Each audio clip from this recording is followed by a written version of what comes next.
Bikers revving their engines in the desert. It resembles the American West. Yet we are in one of the most closed-off countries in the world, where this scene would have been unthinkable just a few years ago: Saudi Arabia.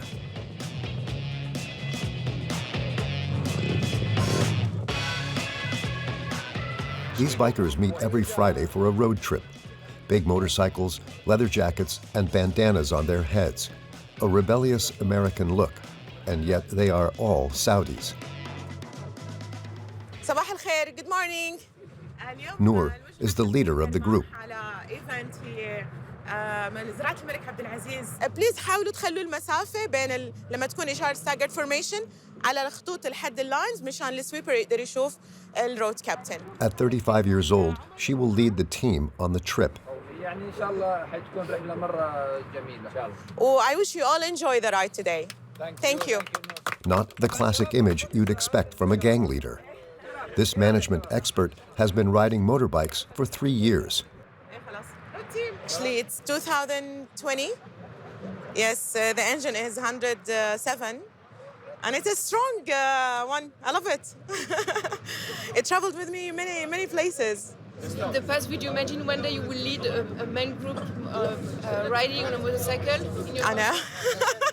No. But things happened. Omar, 43, is a real estate entrepreneur. He may live in an ultra-conservative country, but is happy to be led by a woman. It's a new world. It's unusual to have women riding bikes in Saudi Arabia, but thankfully the rules have changed. Women are now, as they should be, an equal part of society, and we're more than happy to have Noor as a road captain, leading a group. It shows great progress, not just within our own organization, but within the country as a whole. For several years, Saudi Arabia has been showing a new face of a modern country. Just like this community of bikers that includes company directors, engineers, and lawyers. They created the first Harley-Davidson club in Saudi Arabia. Today, they decide to visit a local fair more than 200 kilometers from Riyadh, the capital. The atmosphere here is quite different. Noor must swap her helmet for a veil.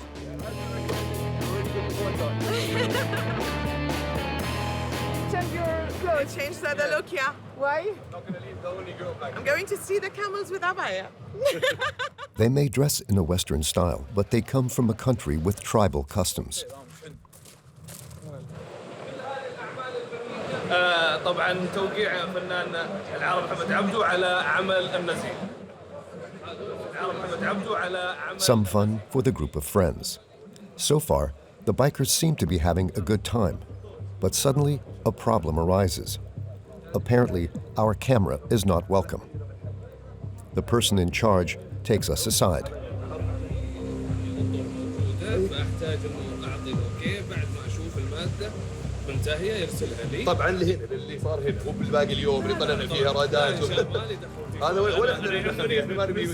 Without explanation, the motorcycle team told us to stop filming.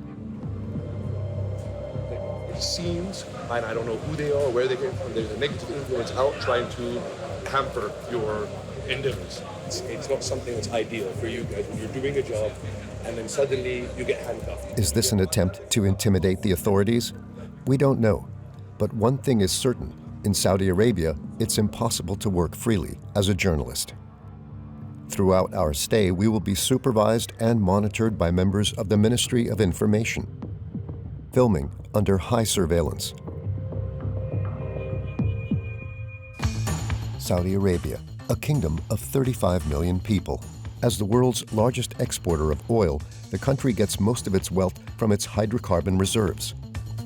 It's also the cradle of Wahhabism, a rigorous version of Islam where religious dignitaries promote a misogynistic discourse.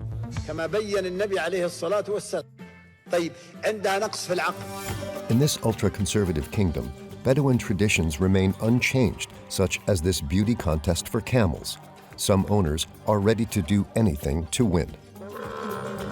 تكسر الموضوع لأنه بيغير من شكل الحالة الطبيعي لغير طبيعي بيؤدي إلى تضخم معناه بيغير شكله But since 2018, Saudi Arabia has been experiencing a revolution. Co-education in public places, opening of cinemas, women drivers. Since concerts have been allowed, Mohammed, a Saudi DJ, has been performing in the country's biggest cities. We can legally dance. A spectacular change driven by young and ambitious Mohammed Bin Salman, Crown Prince since 2017 and colloquially known as MBS. To prepare his country for the post-oil era, he has launched a major reform plan named Vision 2030. احنا صار عندنا حالة إدمان نفطية في المملكة العربية السعودية من قبل الجميع. هذه خطيرة. A program that cost over $3,000 billion with titanic real estate projects such as this oil platform transformed into an amusement park. His aim, to diversify the country's economy and modernize Saudi society. فقط نعود إلى ما كنا عليه. الإسلام الوسطي المعتدل المنفتح على العالم وعلى جميع الأديان وعلى جميع تقاليد الشعوب. A reformist prince. That's the image that MBS wants to sell to the world. But he is a two-faced prince who suppresses all dissent. He has allowed the repression of political opponents and arrest of human rights activists. It is also one of the most censored countries on the internet. Saudis cannot express themselves freely. بس في خطوط حمراء الأمور العقائدية الأمور السياسية هذه إحنا بعيدين عنها لأنه يعني بعيد عننا جدا تماما إحنا عايشين. Exceptionally, we were allowed to film in Saudi Arabia. Between reforms and repression, we dive into the Saudi kingdom, one of the most authoritarian regimes in the world.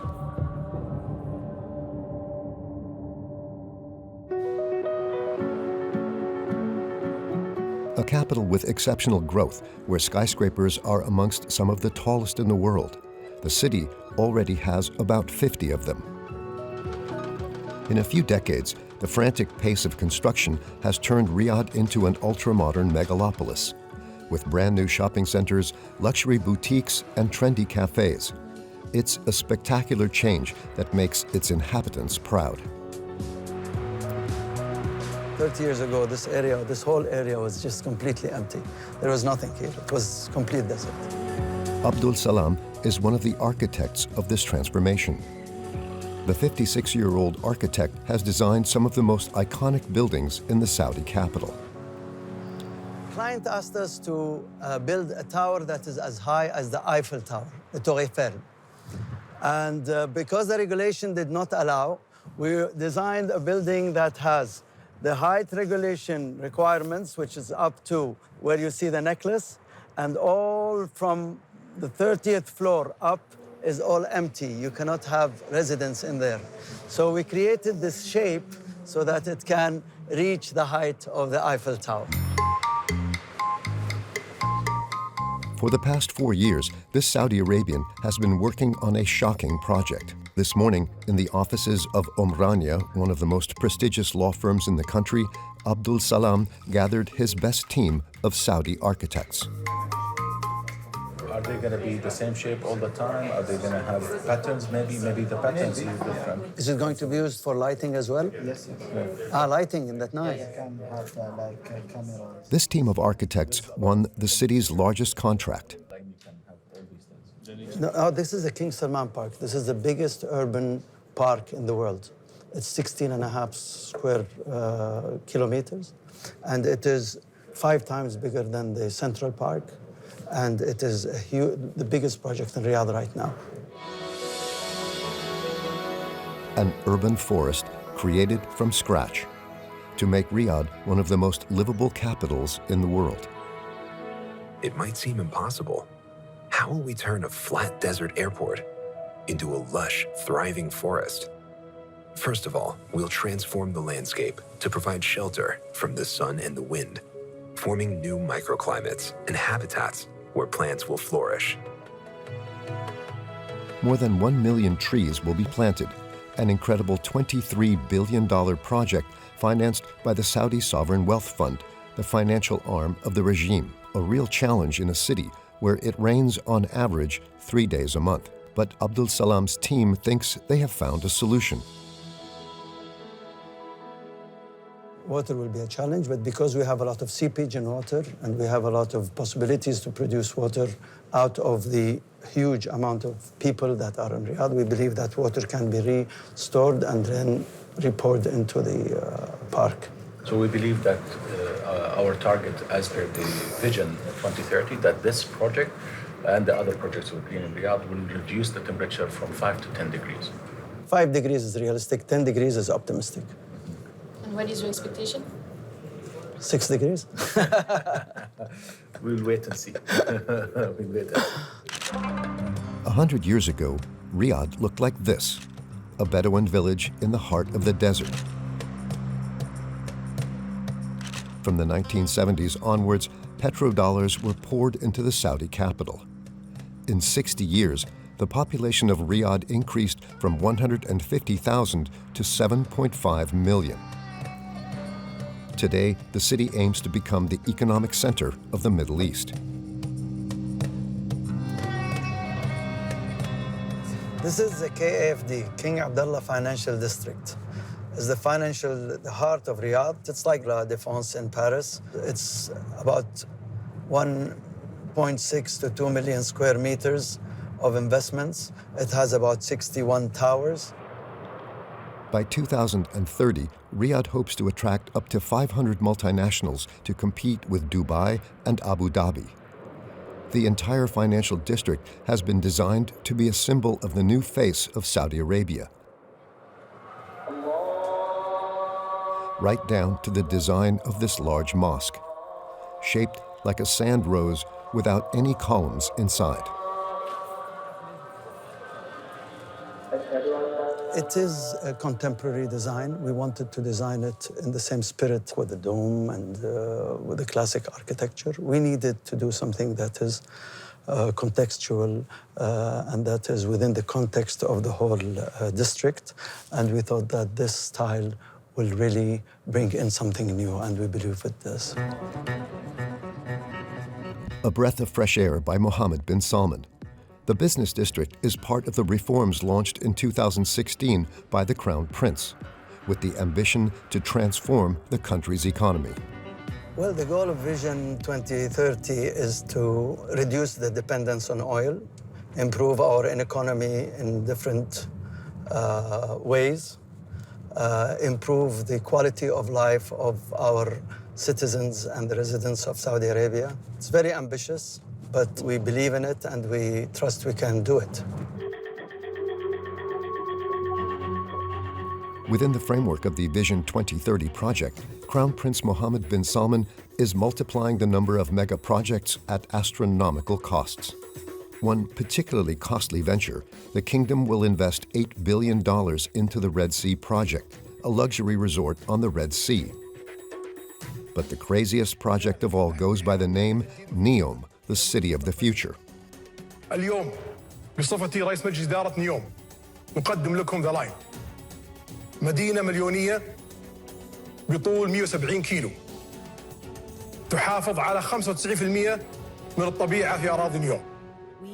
A megalopolis at the cutting edge of technology, built in the middle of the desert along a straight line 170 kilometers long. No roads, no cars, and no carbon emissions. The total cost, $500 billion, almost equivalent to the GDP of Belgium. مشروع ذا لاين هو ثورة حضارية للإنسان. And to carry out this megalomaniacal project, MBS wants the 20,000 inhabitants of the region to vacate in exchange for financial compensation. But some Bedouin tribes refuse, like these villagers who are protesting against this forced eviction.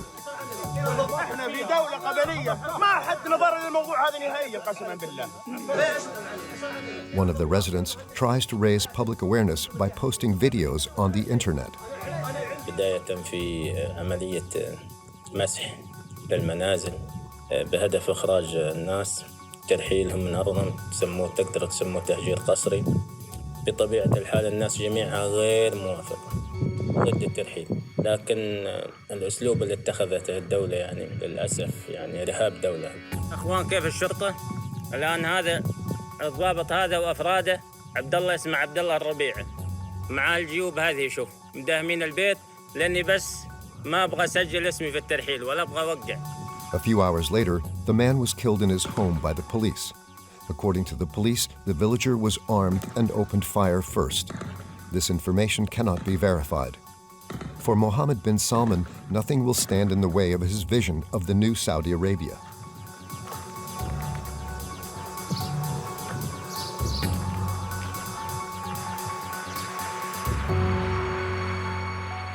A reform agenda that also includes women's rights. To boost the economy, MBS has lifted certain bans on Saudi women, such as the right to drive.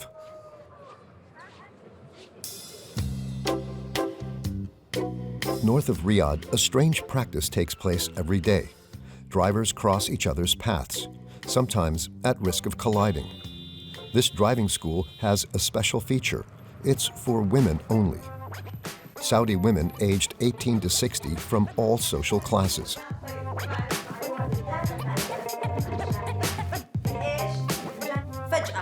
ايش يصير لك انت؟ يمينك في سيارة، يسارك في سيارة، قدامك في سيارة، وراك في سيارة، ايش الحل في هذا الوضع؟ Classrooms and simulators. اليمنى بس فقط اليمنى، ما نستخدم بنات اليسرى. Even this rolling car. Saudi women are allowed to drive today thanks to the courage of certain female activists who would film themselves driving. This practice was prohibited in the country for women.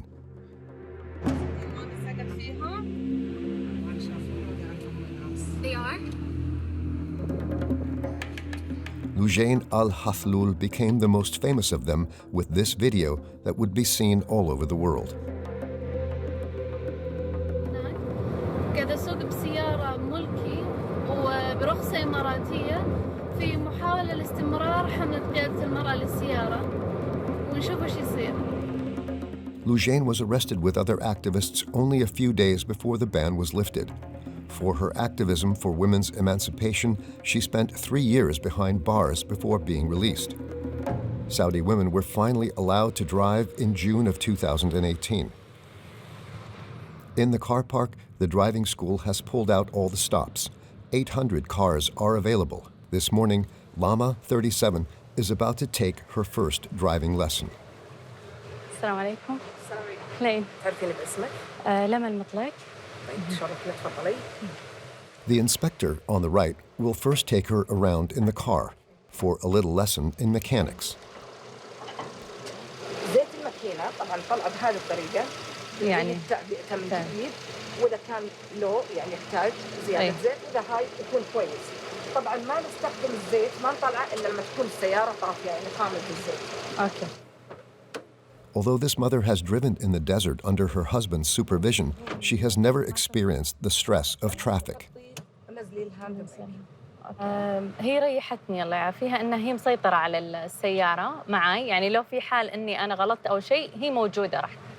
بالعكس هذا شيء مهارة ودي انا من الاول اني اتعلمها. وننزل الهاند بريك مع مراقبة المراية، مراية وسط ومراية جانبية. اوكي. ونرفع رجلنا عند البريك بهدوء. In a country where there is little public transport, a car is almost the only way to get around. So a driving license will change Lama's life. الحمد لله الحين صار في مسموح للمرأة أنها تسوق، اللي مثلا في شغلها اللي في عملها تقدر تروح بسيارتها، اللي مثلا تبي تقضي حاجاتها تقدر. قبل كان في سواق، قبل كان في زوجها، قبل كان في يعني في بدائل، يعني الواحد يأقلم روحه. بس الحين صار أفضل. Behind this historic measure is a hidden economic objective: to encourage women to find a job. خلصنا مهارات اليوم. Almost 200,000 Saudi women have already obtained their driving licenses. خلاص. نرفع الهاند بريك أول. طلبات تجي ما شاء الله هائلة، يعني كل مرة بزيادة. كانت أول شيء قليلة الأعداد، لأن أول شيء الفكرة جديدة. بعدها بدأ بازدياد، يعني ما شاء الله يعني خلال تقريباً 3 سنوات صار العدد كبير جداً، يعني الأغلب اقتنع بالفكرة والأغلب شجع عليها.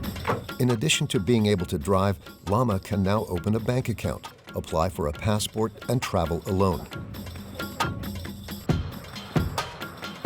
shocking that until recently Saudi women were not allowed these freedoms without the consent of a male guardian, usually their husband or father. Northeast of Riyadh, a middle-class residential area. Lama lives in this house with her family. Like every evening, this mother and her 4 children, aged from 4 to 13, wait patiently for the head of the family.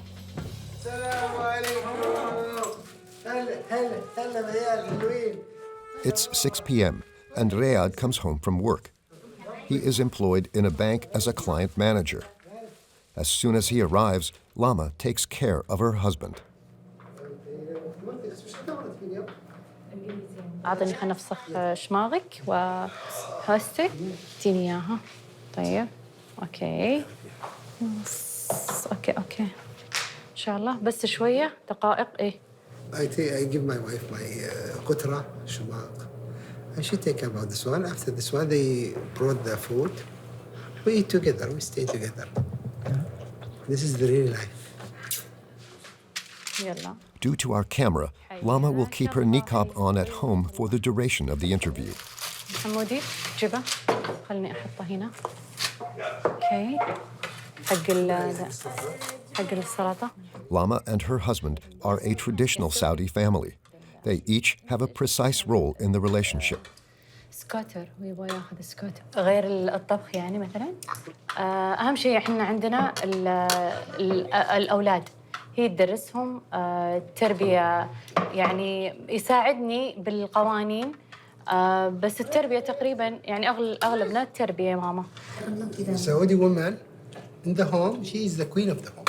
In Saudi family, the man take care about everything outside, and the woman, she is taking care about inside. While Riyadh has allowed his wife to get a driving license, he is not ready to challenge the patriarchal system. And nothing changed, because this is the life for Saudi family. Okay, she's driving now. She will go to her work, school, studying, going with friends, with her girlfriends. But still she is a Saudi woman. She's with his husband. At the moment, Lama is not looking for a job. She prefers to concentrate on her role as a housewife. Tonight, she is organizing a little party for her son Youssef, aged 7, to congratulate him on his good school results. For the occasion, the whole family gathers outside, but not just anywhere, in a traditional tent made from stone and set up at the entrance of the house. The couple may be equipped with the latest gadgets, but there is no question of forgetting their Bedouin origins. تقريبا إحياء أو ذكرى الأول سوينا غرفة خارجية يعني في عندنا مجالس داخلية فخمة مودرن أنا برا للجلسة الشعبية. Like many Saudis, Lama and her husband were at first a little bewildered by the Crown Prince's reforms. يعني إحنا عارفين الشيء هذا يكون دخيل عليك لكنك أول شيء ممكن تستغرب لكن تتفاجأ إنه يفيدك أكثر وينورك أكثر. ما في شيء راح يتغير.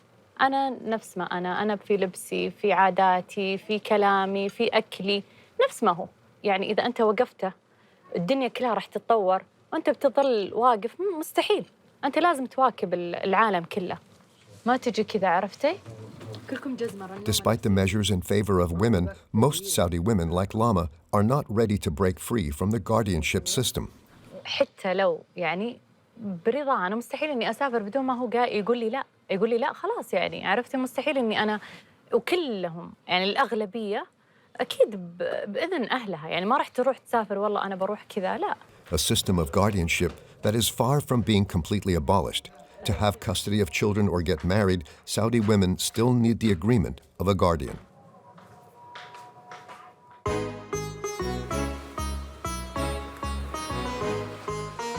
At the opposite end of the country, other women are working to break free from the male gaze, particularly through sport, something that has long been forbidden to them. Jeddah, on the banks of the Red Sea. The most cosmopolitan city in the kingdom, it has a holiday atmosphere all year round. The inhabitants' favorite pastime is riding a tricycle.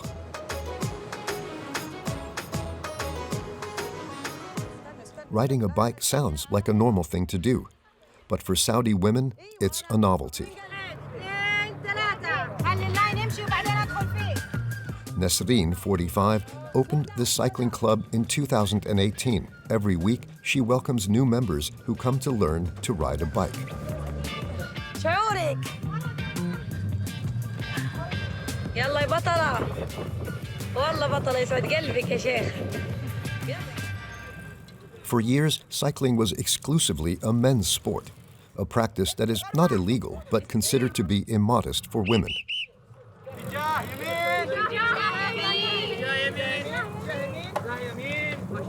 اجيك سيبك السايكلينج اتس اوكي يعني ممكن عادي. موضوع الهروله يعني الجري يعني ممكن كان اول فيه خجل انه المراه تمارس رياضه الجري في الاماكن العامه. الان لا، يعني في الواجهه البحريه هنا تلاقي المراه انها تجري، بالذات ممارسه الجري جدا جدا شيء عادي، صار ماخذه حريتها وتحس انه الموضوع اريح من اول جدا.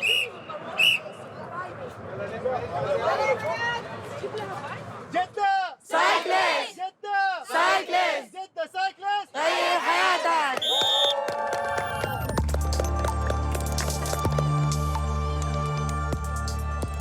At nightfall, Jeddah's residents swarm to the seafront.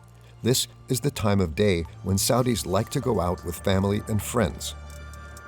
After training, Nasreen and two of her friends take advantage of their newfound freedom to go out unaccompanied by a man.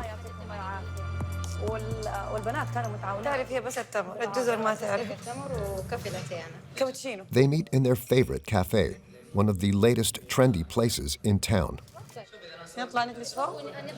As soon as they are settled, the three friends take out their mobile phones. They take advantage of this relaxed moment to go on social media. في صورة من اللي صورناها اليوم حاعملها بوست عندي مرة عجبتني اللي احنا كده كلنا مع بعض وعملنا الصيحة مرة حلوة. مرة حلوة. Saudis spend an average of more than 4 hours a day on the internet.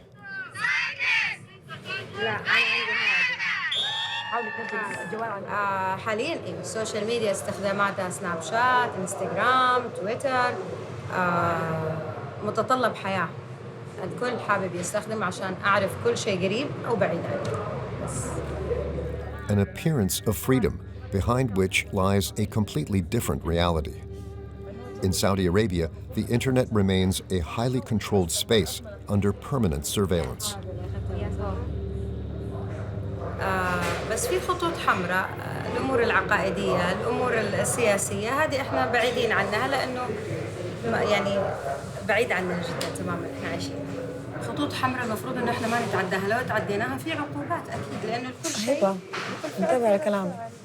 يعني في أمور ما تخصنا، لا تخص حياتنا الخاصة ولا حياتنا المهنية ولا حياتنا اليومية، فخلاص إحنا في الشيء اللي يخصنا بنسوي عنه بس. حبيبتي اسمعي هبة انتبهي يعني اسوي لي بياع قال يقضي، قلت ايش كلمة يقضي دي؟ ما هي كلنا بنغلط يا قلبي، ما عندك مشكلة. هذا كله ايوه برا بيطلع. ايوه اسمعي خلاص فهمت لما فين جبت الفلينة دي؟ مرة عجبتني. Fearing that her friend will say the wrong thing, Nasreen deliberately changes the subject.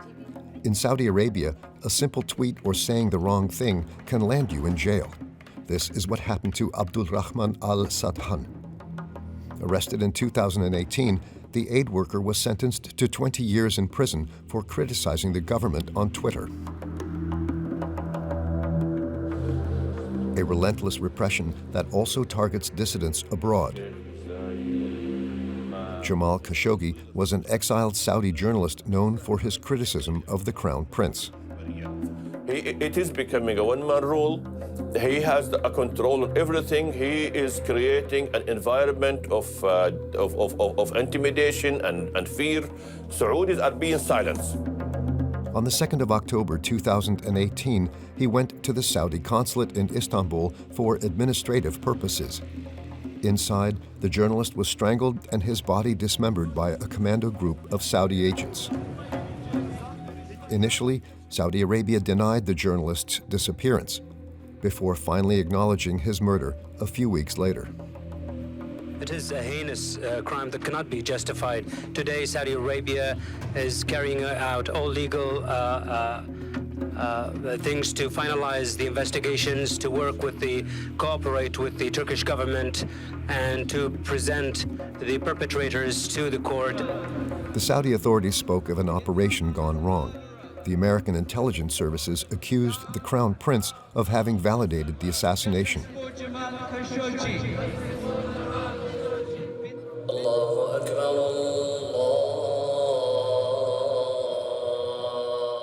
With MBS at the head of the kingdom, even the clerics no longer have a say.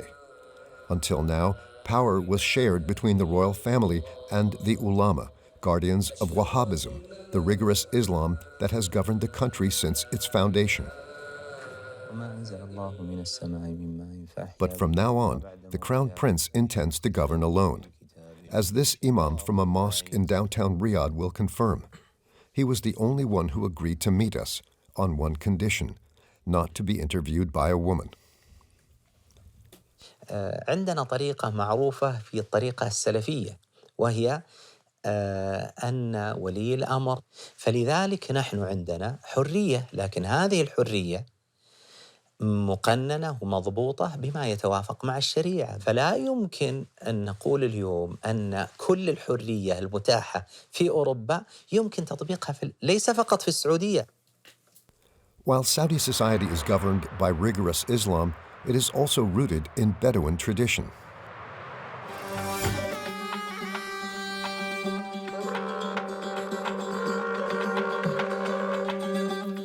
In the heart of the desert, thousands of camels take part in the most prestigious event in the country, the King Abdulaziz Festival.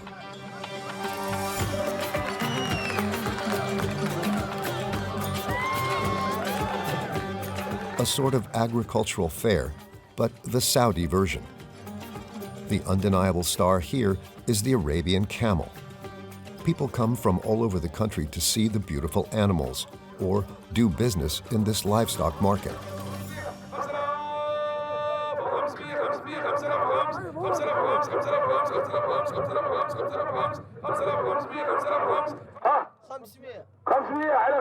$55,000 riyals, 14,000 euros for this 3-year-old camel. In this fair, camels are sold at a high price. The virtues of the animal's milk are highly praised for a guaranteed rejuvenation cure. It's perfect for the skin. And the cold, you can see the skin, it's perfect. But the main event of the festival is the election of Miss Camel, a prestigious beauty contest that rewards the most beautiful camels in the Middle East.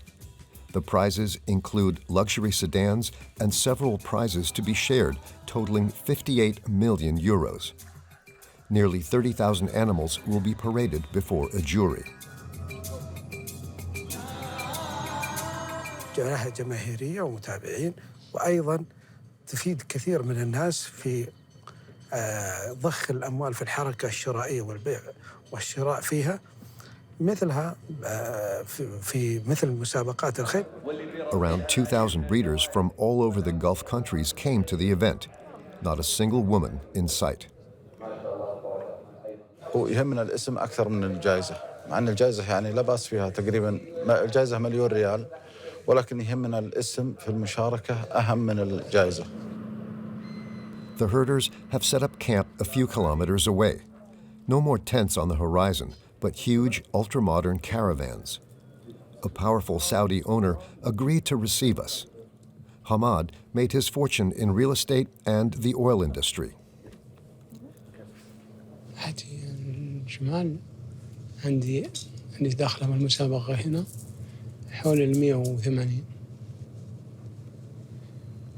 والحلال الثاني الجمال الثاني حوالي 400 موجودة عندي فيها ب200 وفيها ب4 مليون وفيها 5 مليون وفيها ب10 مليون المعايير تختلف كثير والله ما أخذها أنا على جهتي كذا وكذا.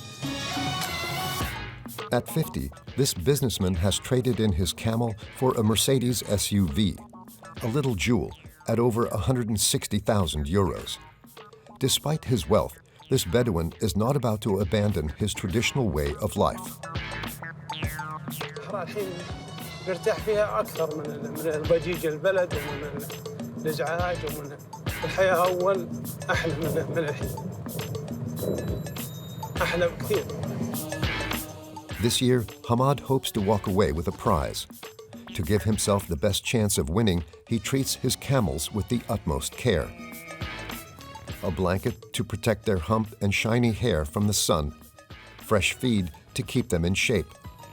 This is the camel that the Bedouin is placing all his hopes on. هذه 6 سنوات وهي تأخذ أجمل ناقة، الكبر، الراس، الرقبة، فنشوف أنها تلاحظ أنها أكبر ناقة هنا، ضخامة، شوف. هذه سعرها أخذناها أول سنة مسابقة ب$2,000,000. ما راح نبيعها أبد لأنها غالية عندنا ولا نقدر. Hamad is not ready to sell the camel because he knows that if he wins, it will become even more valuable. This is the 7th time he has participated in the competition. ما عندنا بكرة عندنا المسابقة واحدة إن شاء الله ما فيها بالعكس. مشكلة لا اللي بيشارك هو واثق منه. In this high-profit industry, some people will do anything to win, even break the rules. Before being paraded before the judges, the camels are examined by veterinarians.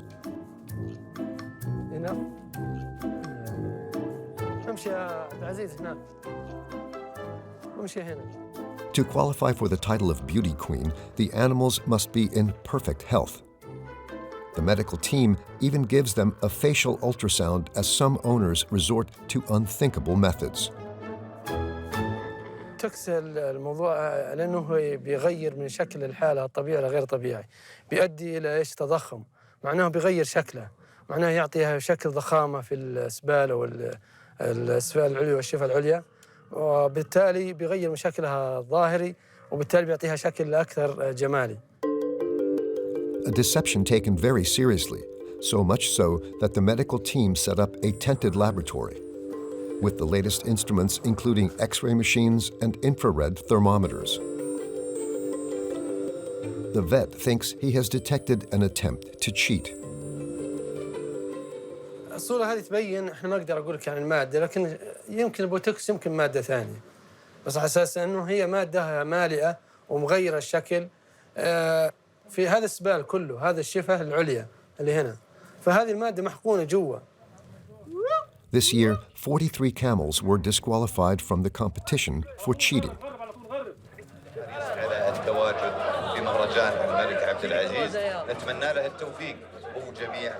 The day of the competition has arrived. There are several breeds on parade, each color having its own beauty criteria. Long neck, round hump, or silky hair. Nothing is left out.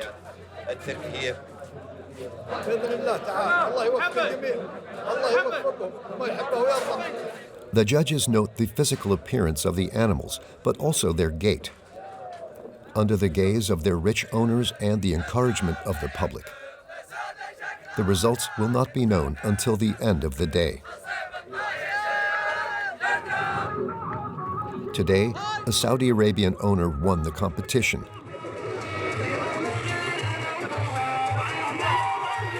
He won a sum of 500,000 euros.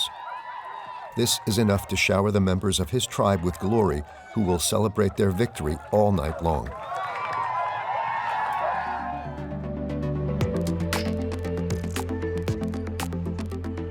To prepare his country for the post-oil era, Mohammed bin Salman is banking on a rather unexpected industry: entertainment. Cultural life has long been non-existent in Saudi Arabia. However, nowadays, weekends in Riyadh look like this. On stage, the Michael Jackson look-alike and dancers from the United States.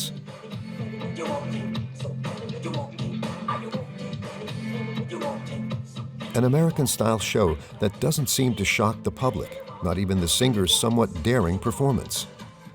A scene unthinkable in the country until a few years ago, when music and socializing were forbidden in public places.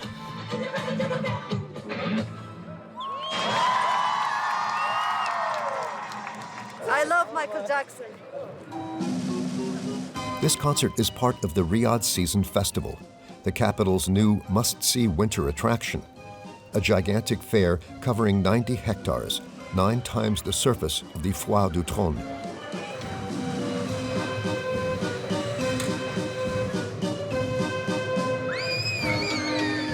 Thrill rides, giant ice slides, the Saudis are experiencing the fair for the first time.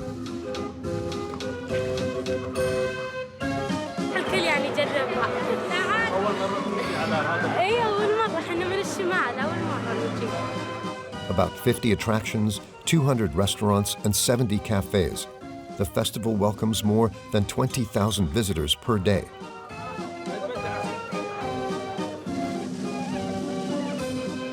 Musab, 40, came with his wife and 2 children. Just the last 2 years, we started to visit like this activities in Saudi Arabia, especially in Riyadh. Changes that make this Saudi family very grateful to the royal family. It's a revolution that's here. And we are willing, inshallah, to get the benefits with under Malik Salman, King Salman, and his son Mohammed Bin Salman. He's leading the new Saudi, inshallah, to better and better, inshallah. And to compete with Dubai, the fair's organizers even created this dome with a toboggan run.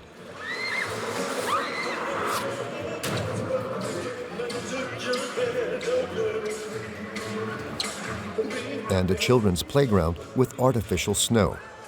This mother, who does not wear a veil, is on holiday in the capital with her children.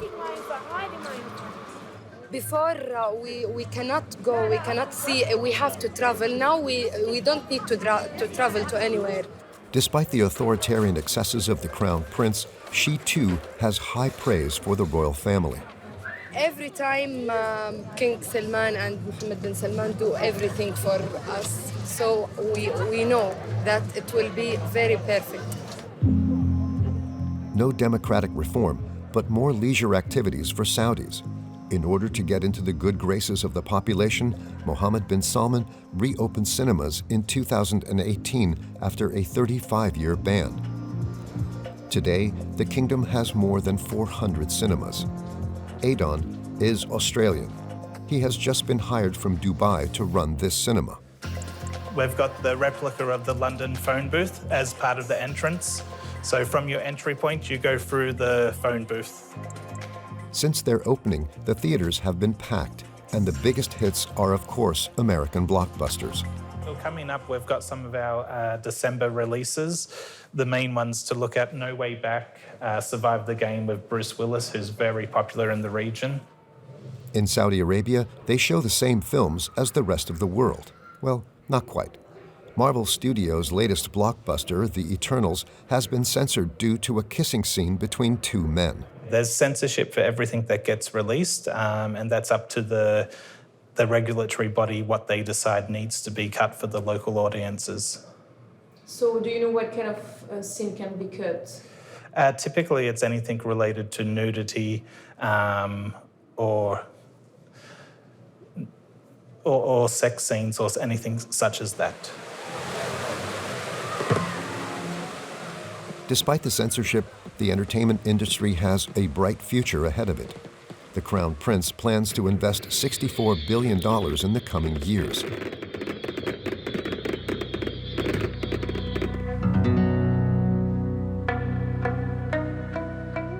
But in the entertainment sector, bans persist.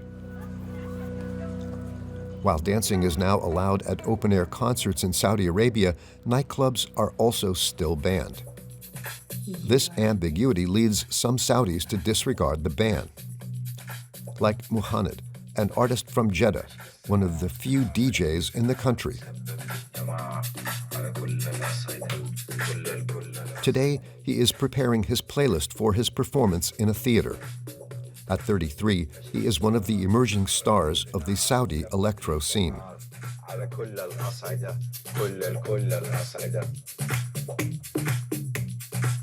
It became like one of the most famous tracks in Saudi Arabia. And I say, okay, I made something new. I made Saudi electronic music. Mohammed started to perform as a DJ during his business school studies, at parties with friends. But at the time, these were clandestine parties. It was illegal, like we had our religious police, it was illegal to go create a party, you know, in public. It's against the culture and the rules. So I was just doing DJing underground, and what we do, we do parties at private houses. That's how it's been happening until things are like became official, legal. Tonight, Mohammed will perform a concert never before seen in the country. The DJ will meet us a few hours later in this theater. So we test main first. The music space is Jeddah's only venue for independent artists. Can you go low volume because I have so much headroom? I'll make it 0, huh? I'll make it 0. Before the audience arrives, Mohammed prepares his set. It's a big moment for him and many Saudis. Today is very special for electronic music people because it is the first time we will have a dancing event. So I'm very excited, and I just hope, for the people that come for the first time and experience this kind of music for the first time, they enjoy it, and we leave them with a good experience and good impression, so they want to do it again. We can legally dance. Well, not completely. Abdullah, the manager of the venue, is a bit nervous. He knows that organizing a dance party in an auditorium is still illegal. So he takes the risk that the police might turn up at any moment. Because this is an indoor place, it might look like a club, and it's still not allowed to have clubs in Saudi. So that's why. If it was an outdoor area, an outdoor concert, it would be fine because it's a one-time kind of thing. But this will look like a club, and we're not sure. Maybe it will be fine, maybe it will not be fine. So we're just being on the safe side. Abdullah is right to be afraid. In the past, concert halls have been closed down by the authorities for holding dance parties. At the bar, they offer some snacks but no alcohol, as it is strictly forbidden across the whole country. The guests are mostly Saudis, and they have been hand-picked to avoid any issues. At first, everyone moves quietly in their seats. Mohammed turns up the sound to liven up the atmosphere. Guys, don't be afraid to dance.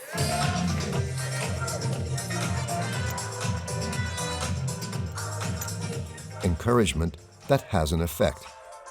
The dance floor fills up, even if the guests don't dance too close to each other. Mohammed is over the moon.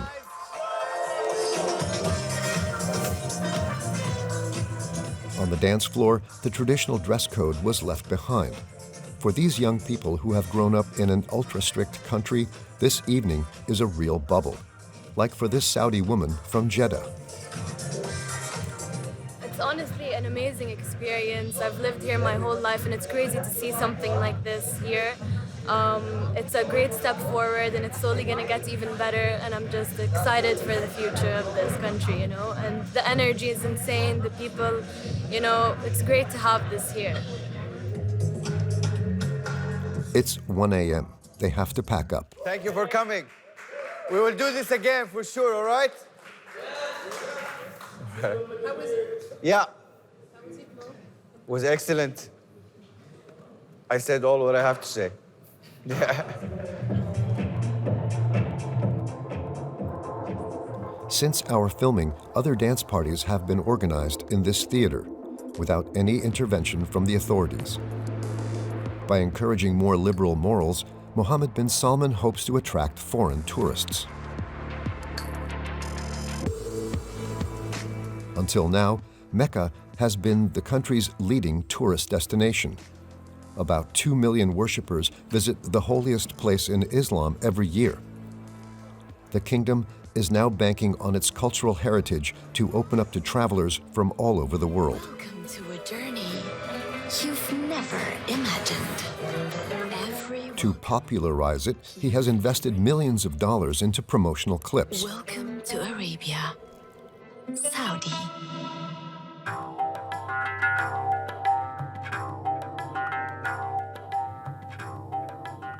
In the northwest of the kingdom, in the middle of the desert, the country conceals an unknown archaeological treasure, the province of Al-Ula, one of the most hidden sites on the planet.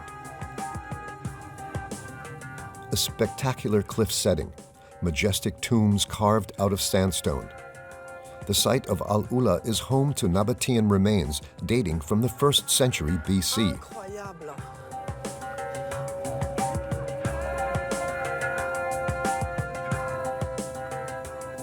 Nicknamed the Little Sister of Petra in Jordan, it's a UNESCO World Heritage Site. Okay, welcome everyone in front of the unique palace, locally named.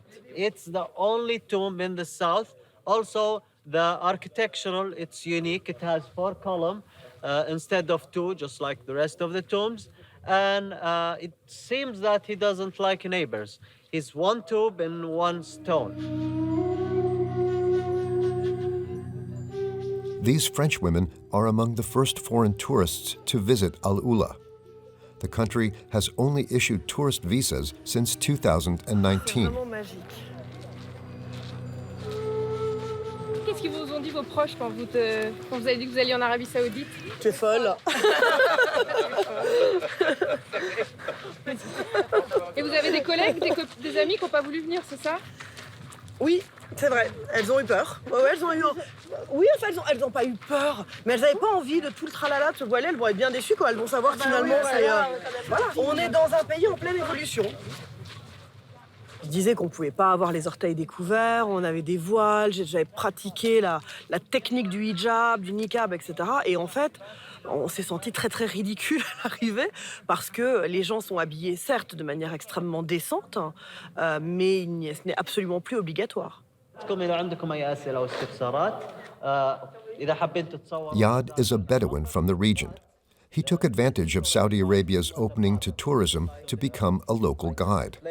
When I grow up as a child in front of this facade, I usually said, we have an amazing things. Why don't people come and see it and experience? You always at attention? Yes. Yeah? So now when I see the visitors asking and all of that, I said, well, I said once upon a time when they will come. And now I'm seeing that, so it's really amazing to see that. And to be part of it. Especially to be part of it, yes. I can imagine. Yeah.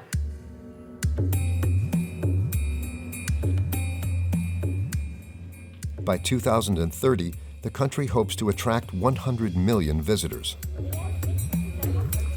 Mais je vais revenir ici avec mes enfants. J'ai envoyé les photos à mon fils hier, il était absolument ébahi.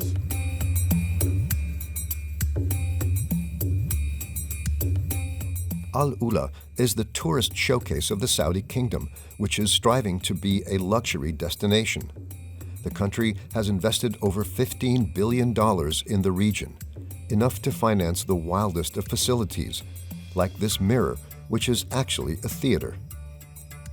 Or the unique hotel project by French architect Jean Nouvel, 40 rooms, villas, and swimming pools, all carved into the cliffs. High-end accommodation that rivals in ingenuity to offer a unique experience in the heart of the desert. Hello, how are you? How's your stay so far? Good. Have a wonderful day. Charles, a Lebanese expatriate, is the manager of this 5-star hotel. The beauty of this resort, it's been constructed and built to be eco-friendly with minimum impact to the nature. So we have a lot of local components, and the canopies are from the camel hair. So we have been very cautious on protecting the nature. An eco-responsible hotel with no CO2 emissions. To get around inside, guests are transported in electric golf cars. The resort consists of 96 villas built in the middle of sandstone cliffs. The price of a room costs between 700 and 1,000 euros per night. the hotel is already attracting guests from all over the world, like this couple from London. Where do you do the wellness? Where does that happen? So this is one of our brand standards and brand ethos. We are a wellness brand, Habitats Worldwide. And we offer these activities for free for our guests, for them to start the day really on a positive notes and positive vibes. I've never been anywhere like this. It's one of the few places that it doesn't remind me of anywhere else. So yeah, it's pretty, very, very unique. A lounge bar and a fine dining restaurant. But what makes this place unique is the infinity pool. This luxury hotel has all the assets to attract the most affluent foreigners. Well, almost all of them. Here people can swim, men and women, or? I'll have to skip this question. But we have one of the largest bars in the city here, and we offer elixirs and mocktails. Do you serve alcohol? Not, alcohol is not served in Saudi Arabia at the moment. You think it's going to be maybe soon? There are talks, but nothing has been made official yet. Even if it is still far from the festive atmosphere of Dubai, the hotel is fully booked every weekend. By 2030, the tourism sector is expected to create 1 million jobs in Saudi Arabia.